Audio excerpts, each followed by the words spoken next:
I'm going to share with you today an ANACS submission that's going to have mint errors as well as Civil War tokens. So you don't want to miss this because there's some really neat coins I'm going to show you in this video. But first, here's my website, portsmouthcoinshop.com. I still have 5% off on proof sets, mint sets, commemorative coins, and our currency. And it's automatically applied at checkout. You don't have to do a thing. Just place an order with one of these items types and under the category, and it will automatically be applied to your order. Also, I want everyone to know that I picked a lot of nice Morgan dollars and have some peace dollars, and some of those are over here on the site and more to come. I really have some nice ones. So if you get a chance, check out portsmouthcoinshop.com. First up, we have an 1886 Ag3 Liberty V Nickel. This is a semi-key date, and it's important to send these off to ANACS because of the fact that a lot of them are problem coins. This coin to me had some rub on it, but it didn't look like it was harshly cleaned or anything crazy. So I wanted to go ahead and send it to ANACS because ANACS is inexpensive and something like this will sell. It does look the grade, but you can't be sure 100% of the time. And like I said, it's missing some of the letters and things like that on the reverse, so it's lower grade. But if you take a look at the price guides, now this is what you have to do when you're wanting to send a coin off for grading. You go over to PCGS. Now I know this is graded by ANACS, I get that, but you still can get an idea whether it's worth it or not. I mean, even in PO1, it's worth $150. In AG3, it's $125. So depending on what you pay for it, I bought this in a collection. I probably had, maybe $75 in it. And then I sent in for grading, which I have another 13 or 14 in it. I'm not sure. Maybe let's say $15, because you don't have to have a membership with ANACS. So if you have little coins like this, little key dates and little mint errors and things like that, I highly recommend taking advantage of ANACS's low prices on what they do. And they do have a faster turnaround, and you don't have to have a membership. That would be the reason why I would send to ANACS, is because of those reasons. Now, coins will sell for less in their holder. They don't usually hold that grade. A lot of times dealers will buy a grade back, and sometimes collectors will. I recommend buying the coin for what it looks like. Okay, if it looks like it's an AG3, it doesn't matter what holder it's in. And if it's authentic and everything's good in that way, then you buy it. You buy it for whatever price the going rate is. Then we have a 2000 Cheerios cent. Now, you also want to look for white AMs on these. There's no white AM. But anyway, I have two of them, and I had them put back. Now, these aren't Cheerios cents just because they're 2000. They're Cheerios cents because they came in this. And I sent them to ANACS in this holder. Otherwise, they're just a 2000 cent. Not worth anything more than a cent. As is, though, coins like this, even graded 67, even though they're in an ANACS holder, they're still worth a little bit of money. They're worth over $100. And here's the Cheerios cent. It's actually listed on PCGS price guide.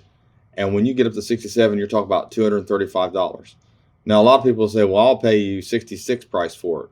Well, not if it looks like it's 67. I'm going to try to sell it for even less than this, but I'm still going to sell it for more than the 48. These are nice coins. I didn't send them off for just to be sending them off. But I did want to use them as an example in a video of what an actual 2000 Cheerios cent is. That way everybody knows what to do if they have one. And they literally have to be in that plastic and in that holder like I showed you there, straight out of the Cheerios box. Otherwise, you're just wasting your time. And obviously, who doesn't want the Sacagawea dollar in there? That would be great. That would be worth a lot of money in this grade. But anyways, this is some information on that. So if you have any of these cards and you have the gumption to send them off to ANACS, I highly recommend doing that. Make a little bit of money on your coin, or at least have a certified Cheerios coin, Cheerios cent. Then this was cherry picked. I think Dad might have cherry picked this out of a set. I'm not 100% sure. It might have been broke out of a set and it came in. Maybe that's what it was.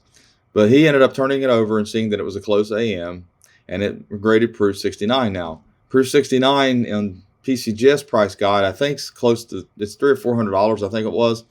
Now, I probably won't be able to sell it for that PCGS price, but I'll tell you what, it is a nice looking coin. And it's the reason I sent it off. That has a little bit of toning on the reverse I was a little concerned about. But what we're going to look at is on the proofs, you're looking for the close.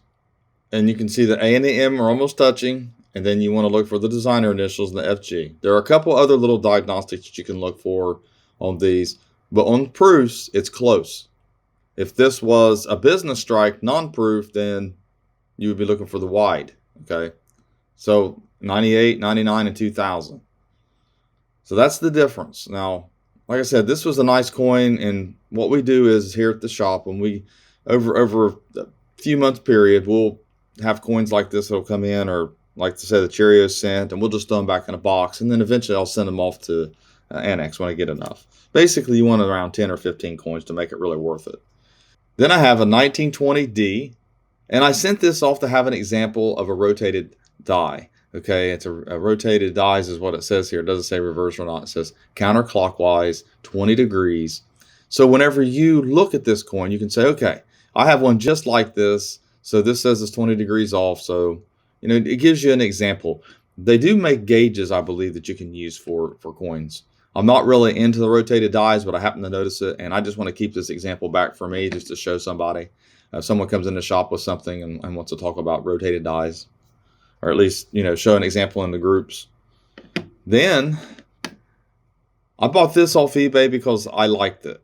Okay. And I probably didn't get the best deal on it because I only graded Mint State 64, but that's to be determined. 1989, it's broad struck. And that means the collar die was not against this coin. In other words, it was struck basically without the collar die maintaining the actual diameter. So it spread out. Okay, and it's COLLAR, okay, and it's retaining collar is what it is. I know a lot of people say that I say color and color and color and all that different ways, but they're so close in pronunciation that it's really meaningless to me. But anyhow, you can see where the letters spread out. This would be a larger diameter coin because of that. Then we have this one. And it's a no date. It's a coin from Italy. It's a brockage. And too bad this is not a U.S. coin. A U.S. coin would have been worth a lot of money. The obverse here, you can see, it's going to be kind of hard to see this because one side is normal relief, and the other side is struck into the coin. So this is the side that's the brockage. You can't hardly see it. I mean, I know it makes it look like it's raised, but it's not. And basically, you can go over to error-ref.com and you can read about these. This one's almost too centered and perfect for me. That's why I sent it off, because I thought maybe this might have been created, although the other side is normal. There's no damage, which is typically what happens when someone tries to create these at home. So I wanted to send it off and get ANACS's opinion, and I may still get another opinion on this. It's just almost too perfectly centered to me. But anyways, whenever a coin gets stuck to the die and strikes another planchet that gets in there, or also parts of the die get struck off, basically the whole die gets filled and then it strikes into another planchet. Like I said, error-ref.com has all the explanations for it, because there's just different types of brockages and most of them are off center. So, it's a good idea to do research when you find something and read about it, because anytime you're hunting something, you need to know your quarry. You need to know what you're looking for and what you're hunting for. And that brings me to this coin. This was given to me. And when I got to looking at it, it looked struck. It weighs, and it's a normal cent because it actually has the zinc. And I thought, this looks like it might be a type of brockage, or maybe a double strike, but yet it's been damaged. Somebody damaged it. And I thought, I'll go ahead and I'll send it to ANACS. Well, what happened is that it said that it was struck with false dies. So in other words, the dies were fake that struck a real coin. Well, I was at the coin show and I happened to just be talking to Robert of CoinOp, and I told him, I said, I got a 95. I think it might be the double die I had. And it wasn't. I didn't send a double die off. I got it all mixed up and forgot that I'd sent this off. So I didn't have a fake double die like I thought, like I was telling everybody. We were talking about it there. It ended up being this. So this was struck with somebody created some fake dies to create some fake mint air out of a real cent. So that's what happened here. That's what's going on. So it's a cool piece for me because I can use it as an educational piece. But I did think it was just a possible damage mint error. But hey, it's good to know. I mean, I see a lot of stuff like this posted in the group, so it's a good informational tool. Next up, I have some tokens of Civil War tokens. Now, it is a good idea to research Civil War tokens. Now, I use Wikipedia here, but there's so many other better sites. And not only that, it's just something to come up really quick for me here for the video. I actually have books behind me here on this, and I actually have a lot of tokens that you can match the die pairs, the die sinkers, die pairs. I have an extensive amount of information out on my website, but just for the sake of brevity, I want to show you this so that everybody understands something here. You know, we're in some trying times now. We've been through a lot in the last 2 years as a country and the whole world in general. Well, back during the Civil War, it was pretty bad. Probably worse, a lot worse actually, because I mean, obviously the country was, fighting each other and, in each other's backyards. But the tokens were created because of scarcity of government issue coins. Okay, does that sound familiar? So what did people do? They created their own.